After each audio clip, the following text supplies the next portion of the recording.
and welcome to the Tennessee Informer. Thank you all for joining us tonight. Time for a quick Trump update. Really more questions for him. So the Tennessee governor's race, we only have one official candidate currently, and that's Representative John Rose. Everybody believes that Marsha Blackburn will be in the race. As a matter of fact, they had a straw poll this weekend in Davidson County, the Davidson County GOP event.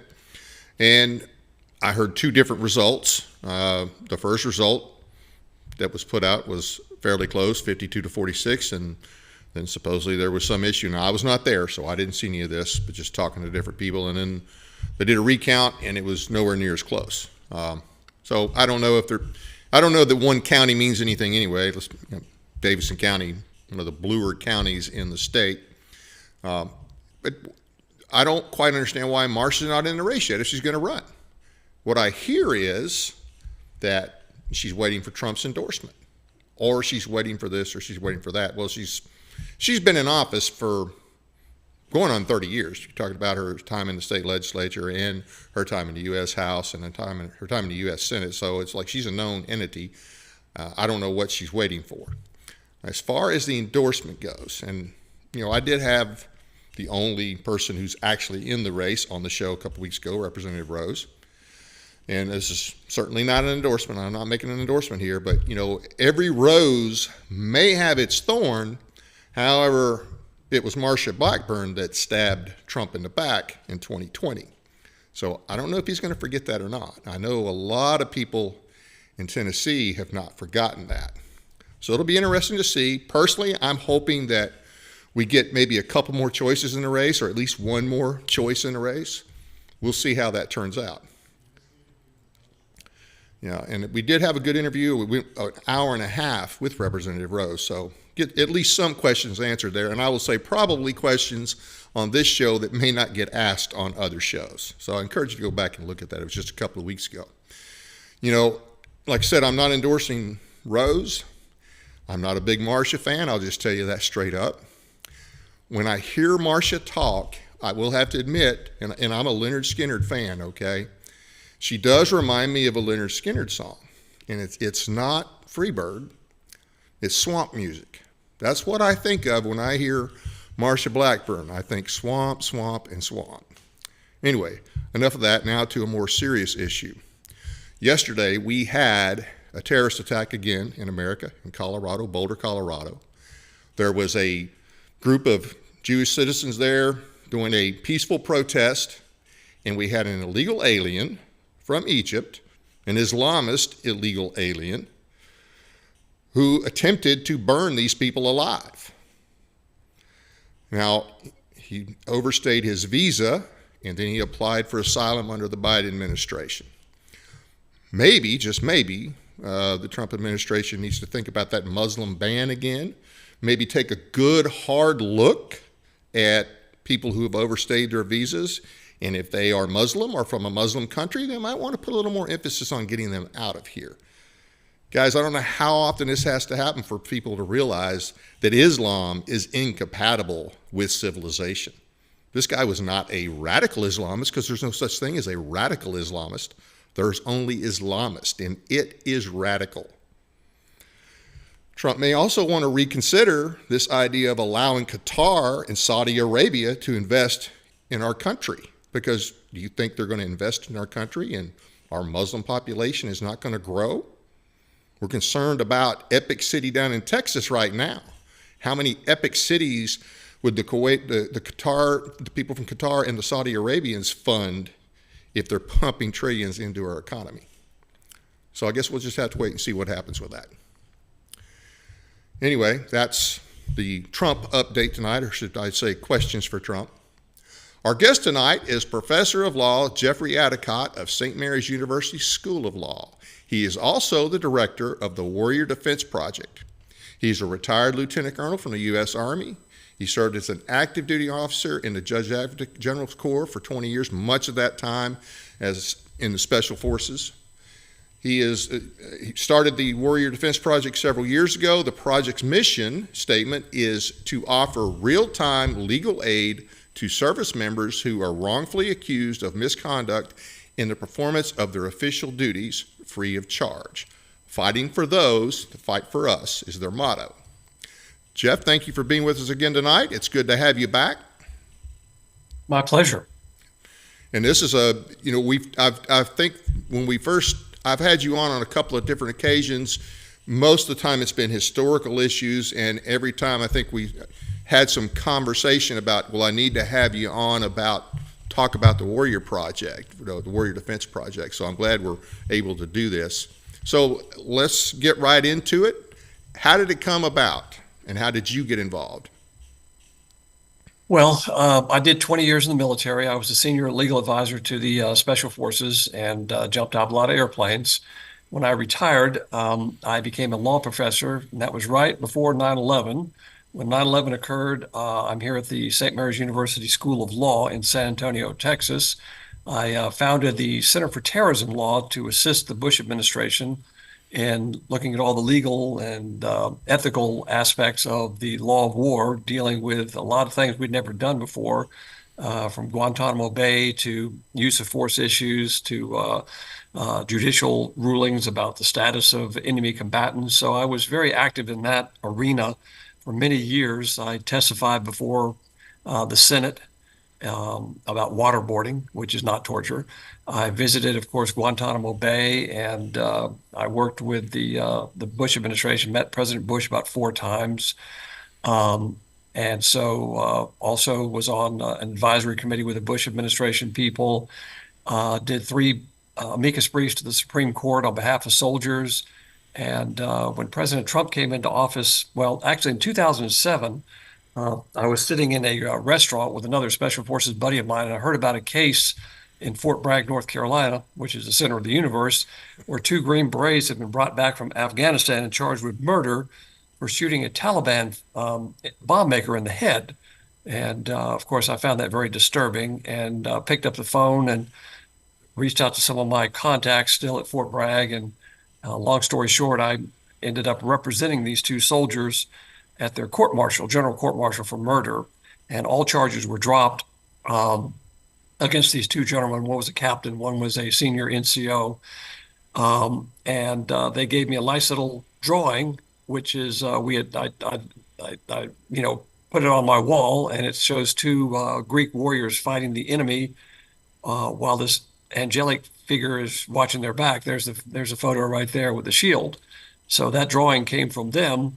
And then a few years later, I founded the Warrior Defense Project, and this was dedicated strictly to helping soldiers that are wrongfully accused of misconduct or grossly punished. And I use that emblem as our logo. And so that's that's kind of a propaganda flyer that we have on the cover, and then on the inside, as you just flashed up a second ago, it shows the students there that assist me. So I work at the law school. Again, a law degree, you got to do 4 years of university. Want to be a lawyer, get accepted to a law school, another 3 years of hard time. Then you take a bar exam and you can become an attorney. So folks you see there, these are research fellows that assist me, and they rotate, of course, every 2 years. I'm getting new groups all the time coming in. And so they get a lot of experience because we do court martials, we do administrative hearings. I've done cases from murder all the way down to, issues with the COVID shots, and you name it, I've done it. And so these students get a valuable experience in the real world. And to my knowledge, we're the only law school in the country. There's about 200 ABA approved law schools. Nobody has anything like this. They might have a veterans clinic that does a little bit here and there, but nobody's going into court martials or doing administrative hearings with soldiers, except right here in Texas for us. And why did I do it? Why did I stay in the military for 20 years? You don't stay in the military to get rich. It's God and country. I'm very patriotic, and I'm definitely a flag waver. My dad was patriotic, World War II vet. We've had individuals that fought in every war in this country in my lineage. Of course, we're from Alabama, so we fought for the South. But in George Washington's army, World War I, World War II, Korea, Vietnam, all of them. Lieutenant Dan has nothing on you then, right? Well, I don't know about that. You seem to be a pretty lucky fellow. But yeah, so it's just continuing that service, giving back to the country. So when I got out, I decided to do this. So I'm a full-time law professor, but this school, of course, is very gracious, allowing me the time and the opportunity to have this facility. And again, our students get great practical experience. And I guess I've done about 150 cases since we've Wow. started doing this, and our success rate is, I don't know, pretty near 99.9%. We just don't lose. Let me ask you, I want to go back to that first case you mentioned because you said 2007, Yep. two, they were group guys, a commander and a senior NCO. Yes. Okay. 18 commander and one of the members of the team. Okay. And so they were charged with murder for shooting a Taliban. I got to hear the backstory. Yeah. So What's going so they're on in there? they're in Afghanistan, 2006, late 2006. I believe, I forget the month. But A teams consist of a group of Green Berets that go out into the villages, and we work with the local villages, gather intelligence, and perform other functions there. Train the trainers, also engage in direct action when called on. So this group is embedded with a village out there in Afghanistan, out in the hills, and so they decide they're going to get some medical folks to come up to treat some of the villagers there, and they arrange for this convoy to come up with a lot of medical personnel and treatment to help out the villagers, and so they're informed by one of the villagers that a Taliban bomb maker has infiltrated the village, and they're in hut number 13. Um, and so armed with that intelligence, the captain and the NCO, they get up on top of a hill there with a sniper rifle, and they tell their interpreter to go to hut number 13, get the guy to come out. Guy comes out, and they blow his brains out. One shot, one kill. It's a good kill. Okay. Um, and of course, under the law of war, it's perfectly lawful. Under the law of war, the best time to shoot the enemy is when they're not shooting back, when they're sleeping or eating. The only prohibition, of course, and most people already know this intuitively, if they put their hands up, you can't shoot them. Right. Well, the guy didn't put his hands up. And so it was a good kill. And it was investigated up the chain of command. Everybody said, yep, good kill. We got the right guy. He's on the list of Taliban bomb makers. Well, a newspaper, American newspaper, was out there in Afghanistan. I believe it's Associated Press, and one of the Taliban members went to the newsman there and said the Green Berets in this village had killed our village elder, shot him in the head. So they did no research; they just published a story. Green Berets shoots village elder, because it sells papers. A general back here in the United States, North Carolina, reads the paper and says, "Oh." Um, Calls up the one star in Afghanistan and says, I want you to prosecute these two Green Berets. Um, and the one star says, no, it was a good kill. We investigated. It was a good kill. We're not going to prosecute him. So the two star back here in Fort Bragg orders his clerk in the office to type up murder charges, and they handcuff them and bring them out of Afghanistan back to Fort Bragg to stand trial for murder in Well, the first degree. so hold on. The guy is stateside and just reads a newspaper article, calls a one star, says arrest that man. Doesn't call him and say, okay, hey, I've got this story here. Tell me what the real deal is. Yeah. That's insane. Yeah, it is insane. And the one star told him what the real deal was. He said, no, it was a good kill. The captain was a Texan by the name of Staffel, and Master Sergeant Anderson was, I believe, from North Carolina. And so they're back. They've got a lawyer. They've mortgaged their house. They've paid a lot of money. And what you need is a subject matter expert witness to testify about the use of force. Because domestic criminal law, that's true. For example, if you're a law enforcement officer and you see a criminal sitting at McDonald's eating the hamburger, you can't pull out your pistol and shoot him in the back of the head. That's murder. Right. Uh, but those rules don't apply in the law of war. It's not murder. So all I did is write up a very detailed subject matter expert witness and testimony, and that testimony, based on that, they just dropped all the charges. So it was an easy case once I got involved. And so why would that happen?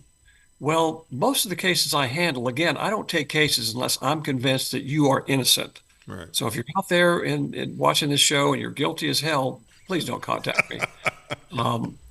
Or you've been grossly punished.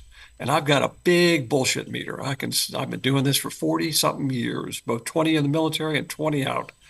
So in this case, I look at each case before I put my reputation on the line to take the case. And that's why I never lose. And I don't charge any money, of course, as well. So in this particular case, the backstory is like all these cases, the military justice system works about 95% of the time very well. I prosecuted in the military justice system. I defend cases. It works very well. F. Lee Bailey, who was a famous lawyer, said the defense counsel in the Army are some of the best defense counsels he's ever seen. It's a very fair system, and that's true. So I'm not advocating, oh, the system's horrible, we got to get rid of it. No, but there's always that perfect storm where somebody's just caught up and it's the wrong time, the wrong place, or whatever. But most of these stories have a backdrop where whoever is making the charges is either incompetent or they have a power lust in their soul. So this, in order to be promoted from a colonel to a one-star general, one-star to two-star, two-star to three-star, three-star to four-star, the Army meets, they look at all the different people that are eligible, and they put a list of people that should be promoted. But generals don't get promoted unless the Senate approves it. And therefore, if you're going to get promoted, you've got to sing the song that the Senate is singing on any particular cycle. So in this cycle, the Democrat Party was in control of the Senate. And in 2006 and 2005, you remember the propaganda. Bush lied, people died, our soldiers are pillaging and raping in Afghanistan. It's horrible, the military is evil, blah, blah, blah. Right. So this general's thinking, if I'm going to get promoted, I'm going to sing their song. I will prosecute people under my command. So when I go before the hearings in the Senate, I can say, you're right, our soldiers are horrible. And look at me, I'm prosecuting these soldiers. Please promote me. That's why he did it. And he was promoted to three-star. Now, the rest of the story, the Department of the Army IG got involved, and he was forced to give back one of his stars and retire. So he retired as. You should have gone to jail. Should have, yeah, because when the two Green Berets were pulling out of that village, the Taliban came in and killed everybody that talked to the Green Berets. Surprise, And the surprise. they lost a lot of money. I didn't charge any money, but their other attorneys lost a lot of money, a lot of sleepless nights. A lot of harm was done by this person. And 18 other cases were also dismissed when this thing broke that this general had referred. But that's why he did it. And there are people like that in the military. They're simply weasels. General Milley, for example, who was a former worked for the Trump administration, the first administration, absolute disgrace to the Green Berets. Absolutely. Absolute Disgrace to the military, period. Disgrace to the country. Oh, yeah. Yeah, and as a Green Beret, just despicable person. Going behind the commander in chief's back, stabbing him in the back, so arrogant that he knows better than the commander in chief, and therefore he is going to do what he wants to do. And again, as we say in the military, there's an old saying: the higher up the pole the monkey goes, the more he shows his ass. And I found that to be very true with people. There are some great generals out there, but there's a lot of them that are simply weasels. Yeah. They're yes people, and they will do whatever it takes to get promoted. They don't care about the troops. They don't care about the soldiers. They're incompetent and they're arrogant to the max degree. And those are the people I'm usually dealing with. I've met a lot of those. I got two quick questions. So when that general decided he was going to prosecute him, I mean, he would have done all the paperwork would have been done there at Fort Bragg and submitted to Afghanistan. So the JAG on Fort Bragg would have been the ones that got everything together and sent it over, right? Yeah. Well, actually, the general, to my knowledge, he told the clerk to type it up at the JAG office, and then he just bypassed everything and did it.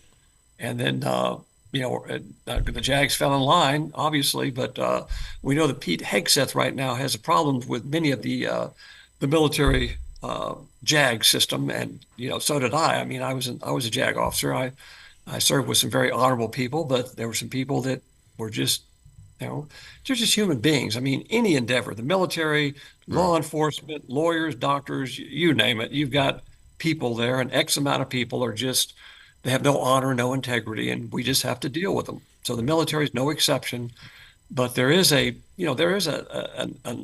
esprit de corps in the military that has to be maintained, and usually we hold ourselves to higher standards, God and country. For example, in my own case, I think I met that criteria. I'm a Southerner. I like my heritage. The things I like about the South, I like a lot. There are things I don't like, but the things I like, I cherish. And one of our icons has always been Robert E. Lee. I have a Absolutely. picture of Robert E. Lee in my office every place I was transferred to. And I had many people come in and say, well, Addicott, you'll never get promoted with that picture of Robert E. Lee in your office. You need to take it down. I never took it down. My answer was, then I don't get promoted. Don't care. Honor is too important to me than getting promoted. Now, I got promoted along the way because I did a good job. I put my heart and soul into my duty, and I didn't play. I just was true to myself. So I tell people, when the left and the virus of the politically correct come after you, they're like a wild dog. If you run from them, they're going to bite you. If you turn around and look at them, they won't do anything. Yeah. They just won't. So be true to yourself. Life is way too short to sell your soul for a mess of pottage, as we know from the Bible.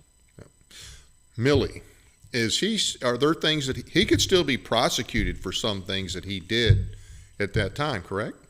You could be brought back into active duty and prosecuted for treason and other charges. I would love to be, get that tasking from the Trump administration because I could gin up a charge sheet on him, no question about it. You don't have to Absolutely. gin it up. You just have to write it down, correct? No, the evidence is overwhelming. Again, and again, that's the way it goes. A lot of these people, they rise to the top because they tell you what you want to hear, and they care more about themselves. They're very arrogant people, and that's the definition of arrogance. An arrogant person is they're insensitive to other people, and they're hypersensitive about themselves. James Comey is another example. Locked in arrogance. Yeah. And there's no shortage of those people, unfortunately, and way too often they get too high up in the food chain. Now, not everything. I do want to talk about some of the other high-profile cases that you've dealt with, but before we do that, you deal with some of the more mundane cases as well. So it's not like, okay, look, unless you're charged with murder, I'm not interested. It's you do, I won't say lesser things, but less high-profile issues as well, right? Oh, absolutely. I just had a case, just one of the low-level cases. I had a enlisted personnel. She was at boot camp here at the Air Force in San Antonio, and they were going to disenroll her, and because they said that she had a condition that she did not disclose because she had she was throwing up on the track there, and so I tried to go meet with her. They tried to stop me from meeting with her, but of course I'm a retired military, so I got on post anyway. I tracked her down, met with her, got the information I needed to show that the chain of command was wrong, presented that to them, and they reinstated her. So, yeah, I do cases, that are extremely, but they're not mundane to these people. It's their lives. Right. Absolutely. Yeah. Yeah. And so usually it's all word of mouth. I don't advertise. I mean, can you imagine a lawyer that doesn't charge and never loses? I never advertise. It's all word of mouth that people hear about what I've done, and they call somebody that calls somebody, and then they call me up, and I look at it, and there are cases that I turn down, but so it's word of mouth. But yes, if you can get to me and talk to me, it's a legitimate case. And again, I do it all over the country. I mean, done cases from Washington State to Florida, Pennsylvania, California, Navy SEALs charged with all sorts of nonsense, everything you could think of, 150 of them. Wow. So let's talk. Let's go. This picture that's up there. That is This is a Marine JAG officer, and usually when I come into a case, first thing I ask is, who's your lawyer? And if they've got a lawyer, my second question is, okay, inform the lawyer that you want me to join their team. And in many cases, they had a lawyer, but they got rid of the lawyer because the lawyer wasn't doing anything for them except taking their money. But when we have a court martial, I'm obviously working with a JAG officer at the court martial. This particular Marine JAG officer is very competent. We worked together on a case. Individual was in the National Guard, charged with sexual assault, and a bunch of National Guard people got into a hotel off duty, were drinking a lot and doing all sorts of untoward activities, and et cetera, et cetera. Bottom line on this case, charges were This guy was unlawfully targeted, innocent of the charges, and we were able to get the court-martial dropped, and he was administratively discharged. Better than what he was facing, no doubt. Oh, yeah. Oh, yeah. So, what are some other high-profile cases? Yeah, so this is Aaron Allman and his sister. His sister is the one that contacted me, and he's a artist, Air Force, 18 years of service, combat photographer, uh, great soldier. He's in North Dakota, Minot Air Force Base. He gets in an altercation with a couple of individuals, females, and makes some bad comments to them. I won't go into the details, but he uses military language. They got upset and falsely accused him of sexual assault. Got some other girls to claim falsely that he had sexually assaulted him, grabbing their butt, getting into a Humvee. Another one, he had tried to, take naked pictures of her, do all this type of stuff. I investigated the case, presented to the convening authority all sorts of evidence that on the day that some of these alleged incidents occurred, he wasn't even in the state. I have absolute proof he wasn't even there. The Humvee incident, I got 7 other witnesses say, no, it never happened. The investigators, they asked these 2 females when they said that he was texting him untoward activities, where's your cell phone? Oh, I lost it. They got a hold of his cell phone, nothing, no information there at all. So they were clearly lying. But the convening authority would not drop the charges. Why? Because at that time, we have this wokeness going on that if a female, particularly a lesbian female, makes an accusation against you, you're going to go to a court-martial. Because otherwise they will go to the press and say the general refused and covered up good old boy stuff, this individual that's sexually assaulting, me and my friend. So the general forced him to a general court-martial where he's facing decades in prison, 8-day court-martial, not guilty on all charges. Wow. But it put him through the ringer, absolutely. And what repercussions did they face? Nothing. Nothing ever happened to him. Nothing. This is during the time of wokeness when, hopefully those days are gone and people will be held accountable when you misuse the law. Right. And that's what these 2 individuals did. They didn't like him. And again, he had poor judgment. He used some very ungentlemanly language towards them, which he should not have done. But that doesn't give them the excuse to make up false accusations and ruin his marriage, mortgage his house, and drag him through this process. Mm. And that happens a lot. I don't think that's just a rare instance. Those kind of things have happened a lot. It does. I've had several cases like that. I just did a case this year of a 2-star general here in San Antonio, falsely charged with sexual assault, 2 counts. Overwhelming evidence. Article 32 officer recommended all charges be dismissed because there's no evidence that occurred. The general, of course, same dilemma. If I dismiss the charges, they're going to say I'm covering things up. So we sent him to a general court-martial, found not guilty. And, but again, he's guilty of adultery. It was a consensual relationship. But on the other hand, there are sexual predators. There are people that need to be put under the jail. Right. For what they do in terms of sexually assaulting female soldiers. And I would never defend a case like that. So you've got to convince me, first of all, that you're innocent before I'll take your case, because we do have people that are actually, monsters and criminals in uniform that commit horrible crimes. So some other high-profile cases. I think there was it Waddell, Long? Oh, Waddell. That's one, and Waddell, then was it Longmire? Longmire, was that the name? Yes, Lohmeyer. Matthew Lohmeyer was an Air Force. I assisted. We had a team of attorneys and asked me to join, so I assisted in his plight. He was an aide to I believe a 3-star general, and he objected to DEI and that type of forced training in the military. This is during the Trump administration when Trump had banned it. But this is right at the end of the Trump administration, and long story short, his boss fired him. They relieved him from command. And then they started to look at him to find a crime they can charge him with. Here's the thing they were doing to Trump. There's Trump, find a crime. It's not like, here's a crime, let's go pursue it. There's the man, find a crime. And I guarantee you, if I target you as a person, I'll find something to target you with. It's 55, you're doing 60 miles an hour, you're going to jail.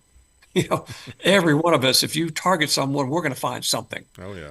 That's what they were doing with Matt Lohmeyer. I was able to work with the Justice for Warriors Caucus, and that's a group of members of Congress that I often work hand in hand with. I bring cases to them, they bring cases to me. In Matt's case, I got the Justice for Warriors Caucus to produce a letter to the Secretary of the Air Force, basically to drop the charges. And that's what they did. But Matt, of course, was disgusted with the Air Force at that time and decided to leave the Air Force. And he's a great American. Didn't he get appointed to something recently? Or am I thinking about somebody else? He has been nominated to serve as the Undersecretary of the Air Force, but he has not been appointed as of Okay. yet, is my understanding. But he's just a straight up and down person, very fair-minded, very even-handed, calm, collected. He just basically, uh, use common sense. He was an advocate for common sense at a time when, It wasn't common. the had gone exactly insane, basically telling you that water doesn't freeze at 32. They denied objective reality that, oh, you can be a female if you want to, just say you're a female. Yeah. No, you can, I can't. And if we must recognize that, well, then you're asking me to tell a lie. And as a Christian, I try not to lie too much. So again, I'm very tolerant. You do you, but I'm not going to be involved in your fantasy world. I'm just not. But if you want to do that, have a nice day. Just leave me alone. Now, in the military, of course, we don't concentrate on these distinctions. Diversity is not a strength; it's a weakness. We're all one. I mean, you shave your head and you go to boot camp. You wear the same uniform. You're called a maggot. Everybody's a maggot. And conservatives stopped a long time ago looking at sexual orientation and skin color. You're an adulterer? I don't care. It doesn't matter. You just keep that stuff to yourself, do your job, we're good. Leftists, they fixate on race and sex and everything else. Christians are very tolerant people, and conservatives basically are very tolerant. We just want to be left alone ourselves. They will not return the favor. Let me just put it that way. They will not return the favor of tolerance. You must bend the knee to their worldview, Yep. or you are, let's say the word together, a racist. Yeah, you won't be left alone. That's for sure. That's definite. You mentioned the caucus in Congress. What was the name of that again? I think we That's got a what it's picture of called. you here with Louis Gohmert.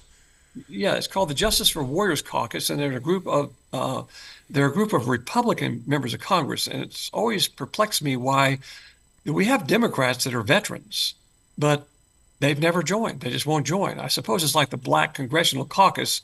If you're a conservative member of Congress and Black, they won't invite you to join. So they should probably change the name.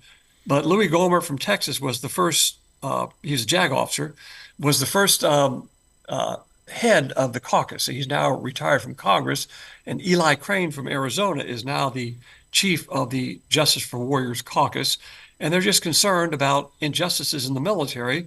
And so if they see a case like the Lomar case that demands attention, they will take action. And they're very powerful to get members of Congress together and send letters to the Secretary of the Air Force or the Army or the Department of Defense. And it usually gets results because they don't get involved in cases either unless they view it's a just cause. So they screen the cases very carefully about which ones they're going to take on, as I do. You mentioned the Waddell case from the Marine Corps. Yeah. Can you talk about that one? Interesting. Yeah. So I got a call Christmas Eve. Again, this job I have, there's no time off. So Christmas Eve, a few years back, his dad's a Navy SEAL, retired Navy SEAL. They said, "Oh, I heard about you." I said, "Yeah, okay, great." I said, "Can you help my son?" "Well, give me the skinny." And so basically the facts are, long story short, Lieutenant Waddell's in Afghanistan. He's a Marine. He's already been wounded. He's out on patrol with his troops. One of them steps on a landmine, IED blows off. It seriously injures the person, mortally wounds them. They go back to their camp. Again, at that time in Afghanistan, you got like a Fort Apache situation. At night, you go in and hunker down. In the daytime, you go out in patrols.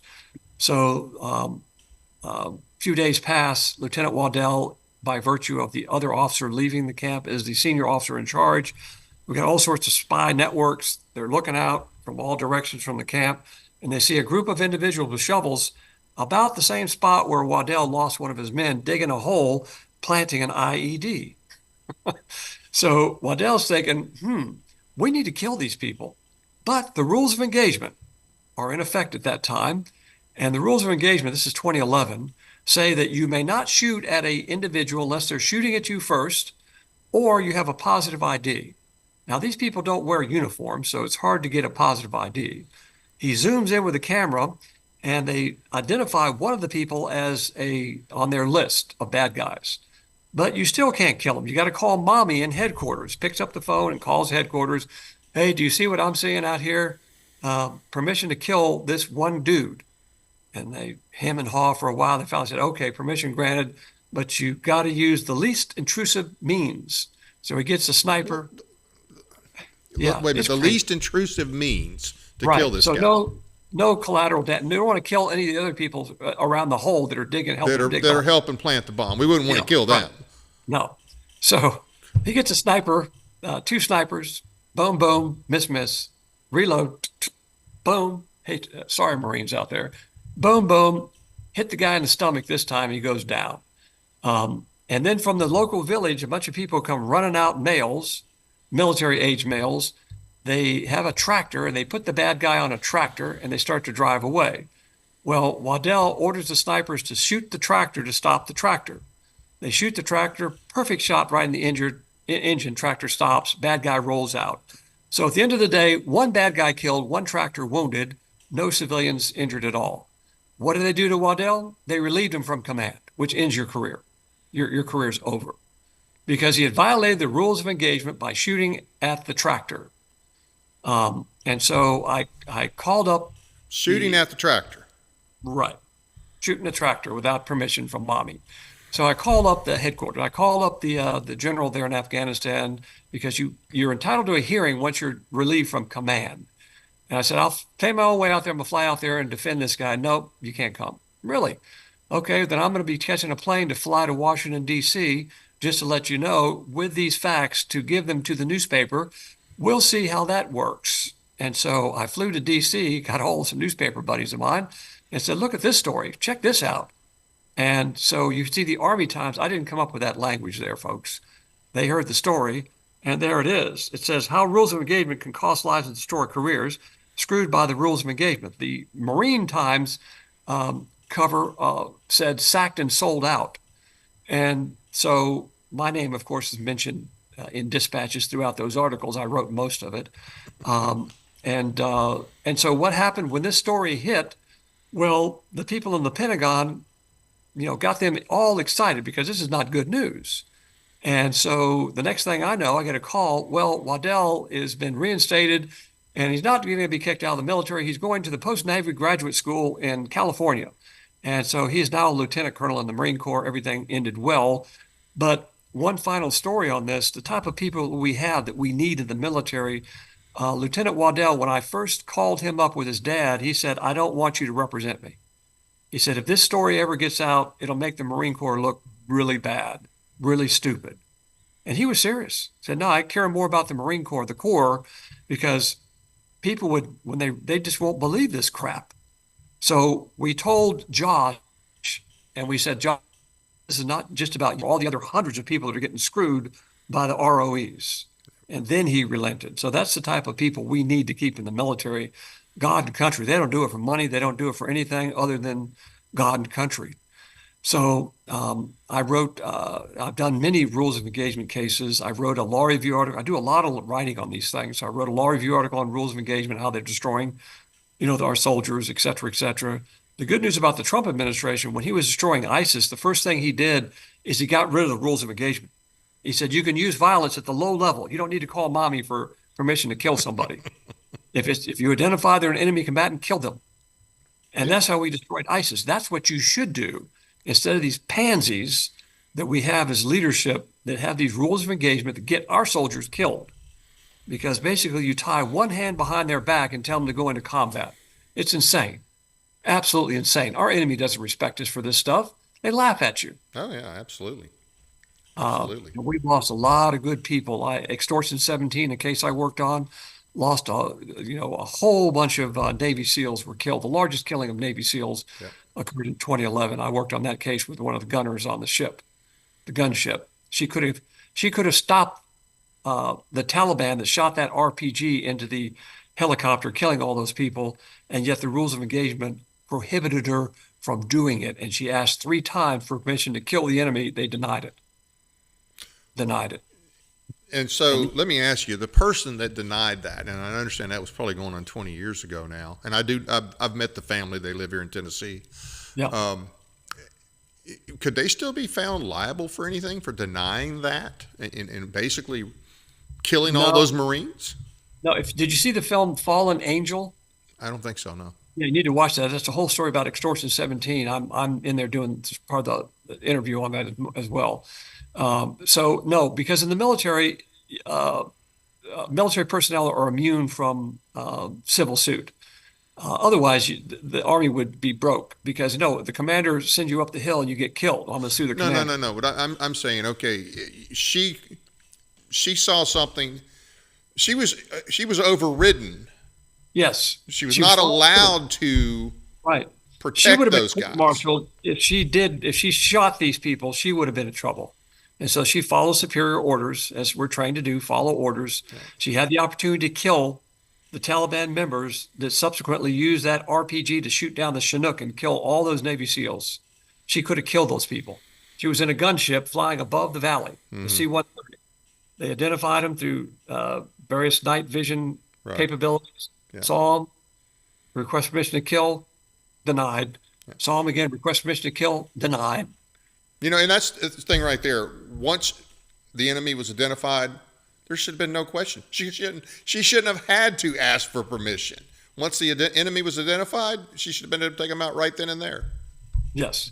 Well, again, that was the Obama administration, and that's the cost we have when we have poor leadership.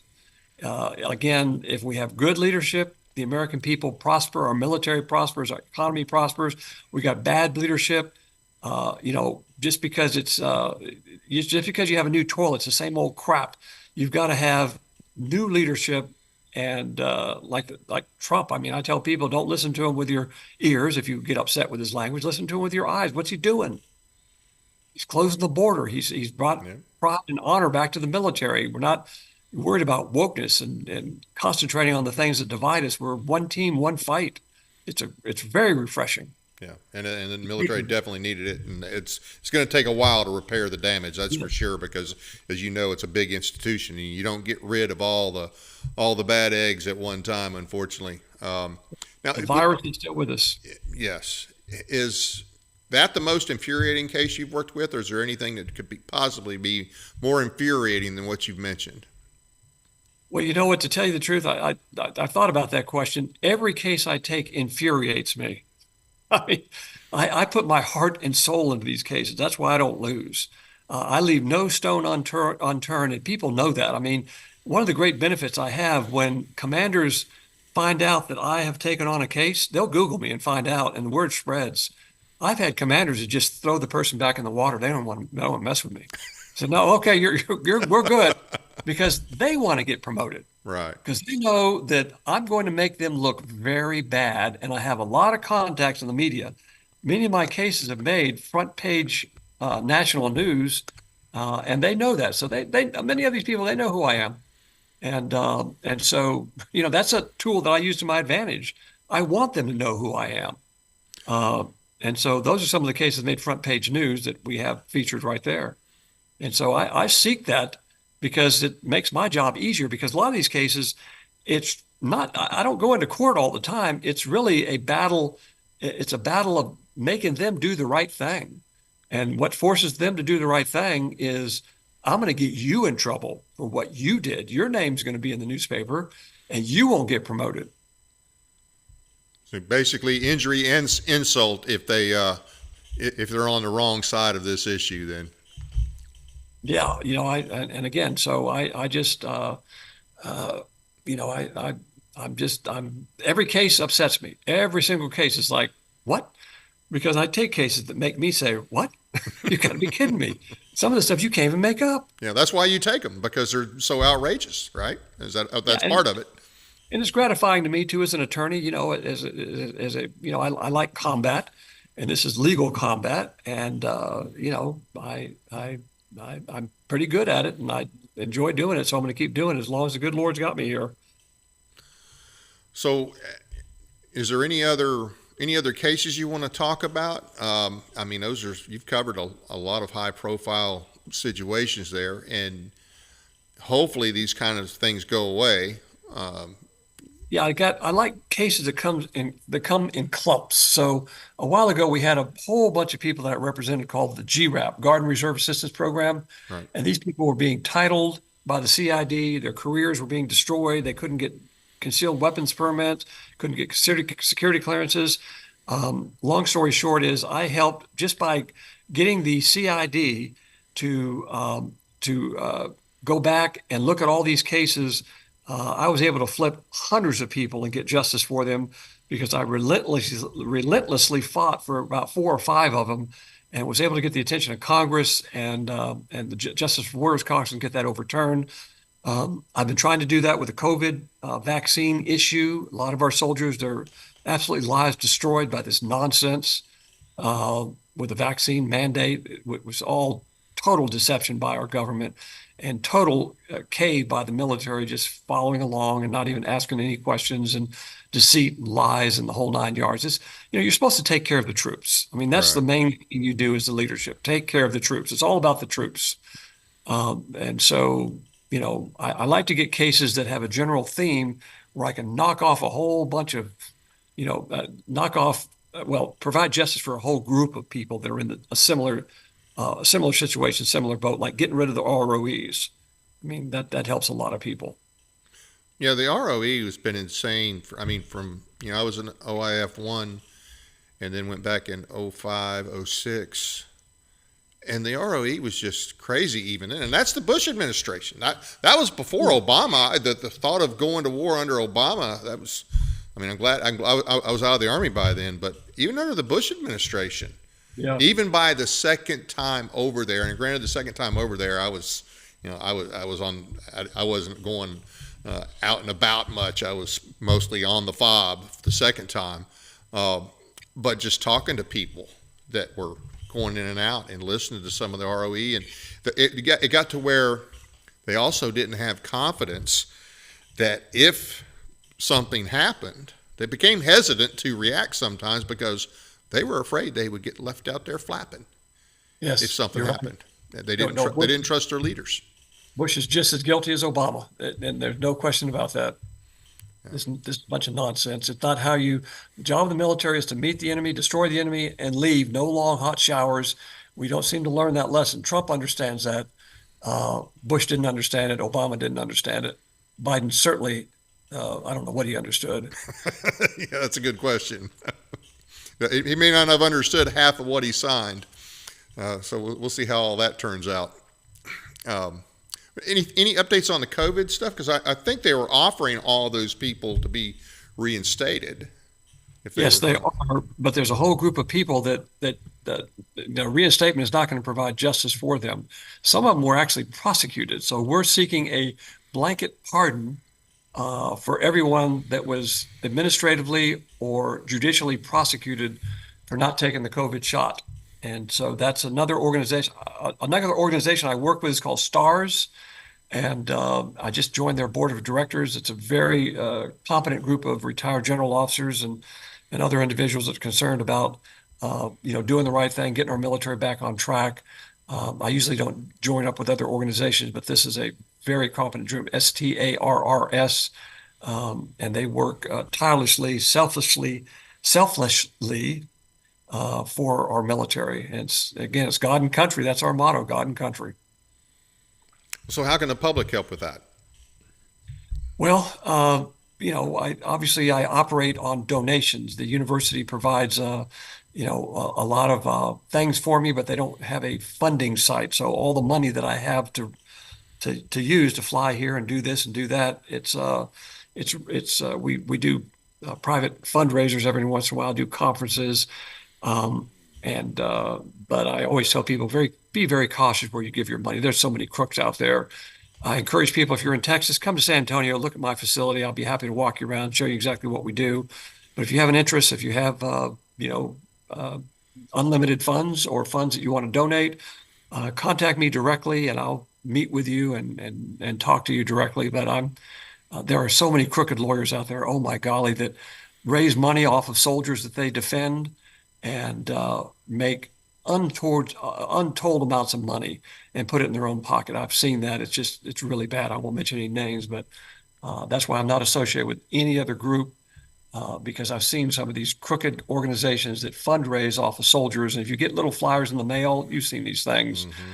Send us $20, send us this, and don't send the money until you know exactly what these people do. Because what the scam is, they say, well, we're a nonprofit. Well, really? Well, why are you driving a brand new car? And where'd you get that townhouse there? Oh, those are just operating expenses. I drive a 2004 Ford pickup truck with 462,000 miles on it with a couple of bullet holes in the side. I'm very satisfied with what I have. And, I don't do that. So the nonprofit thing sounds great, but you really got to be cautious. But I'm not trying to discourage people from contributing because we cannot operate without private donations. There's no doubt about it. And you said you would do a conference. So let's say, for instance, we wanted to get you to come to this part of Tennessee because Fort Campbell's not that far. I'm sure there's been somebody done over. Yeah. What would that cost to have you come out and do a conference approximately? Oh, nothing. I'll fly out there and do a talk. I do appreciate if people pay my airfare. That'd be nice.